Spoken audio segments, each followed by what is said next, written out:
Football খেলার এই অবস্থা আজকে, এই অবস্থা পা কেটে গেছে, বুঝতেই পারি নাই,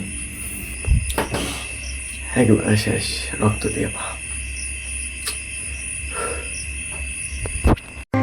বিশ্বাস করেন ভাই, মানে কি বলবো, আজকের ম্যাচটা এত পরিমাণ কষ্ট লাগছে হাফ টাইমের আগে, মানে আমি বসে থাকতে পারিনি। তারপরে যখন একটা গোল করলো, ফার্স্ট গোল করার পরে মানে আনন্দে আমার পা কেটে গেছে, ঘাস লেগে পা এত ফুটে পরিমাণ কেটে গেছে, যাওয়ার পরে মানে কেটে গেছে আমি বুঝতে পারি নাই।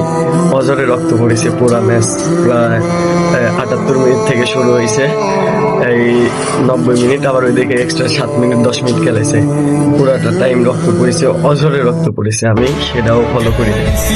মানে কি বলবো, বলার ভাষা শুনতে নেই আমার, এমন অবস্থা হয়েছে আমার। মানে গত 22-এ বিশ্বকাপ খেলছে, আমার এরকম কষ্ট লাগেনি যেরকম কষ্ট আজকে লাগছে।